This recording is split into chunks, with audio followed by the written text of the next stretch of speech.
às vezes a pessoa fica um pouco envergonhada, não quer mostrar aquelas manchas para as outras pessoas. Então, assim, além de ter esse impacto profissional, você também vê um impacto muito grande na questão pessoal. Então, por exemplo, eu já tive pacientes que acordavam antes do marido para poder passar protetor com couro, alguma coisa para cobrir o melasma, porque não quer que ninguém a veja com aquela mancha. Exatamente, né? Às vezes pacientes evoluem com quadros até depressivos, realmente, por causa disso. Então, não é só uma questão de estética tratar. Ele tem um impacto muito grande no emocional de quem tem. Né? Por isso que é importante saber, por exemplo, o que causa, para poder tratar adequadamente, que o melasma não é só sobre usar um clareador e acabar com as manchas.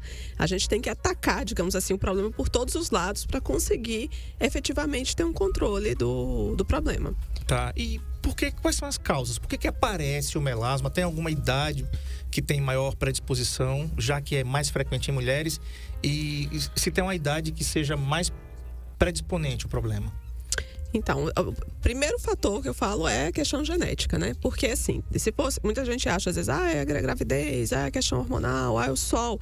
Tudo isso interfere. Influencia. Mas em quem tem predisposição genética. Tanto é que a gente vê gente que trabalha de roça, por exemplo, né? Torrando no sol e não tem melasma. Tem câncer de pele, às vezes, e não tem melasma. Exatamente. Então, assim, o tanto de sol que tomou ao longo da vida. Exatamente. Então, aí entra a questão genética, que aí quando a gente fala genética, não precisa ser todo mundo da família com melasma.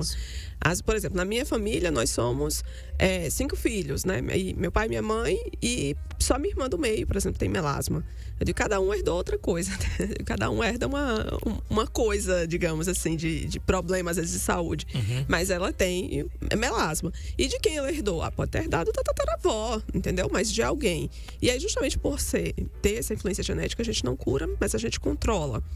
E aí entra também a questão hormonal, que ajuda, né? Por isso que a gente vê uma piora na gravidez, às vezes com o uso de anticoncepcional. Isso, né? Exatamente. Às vezes tem pacientes que, por exemplo, nunca tiveram exposição ao sol, não gostavam de ter exposição ao sol e às vezes até nem gestaram ainda, ou seja, nem tiveram nenhuma gravidez.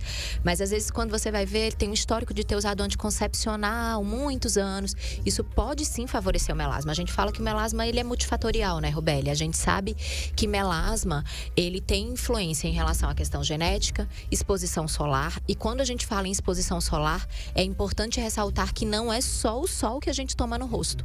Porque às vezes a pessoa chega e diz, eu fui à praia, eu passei muito protetor no rosto,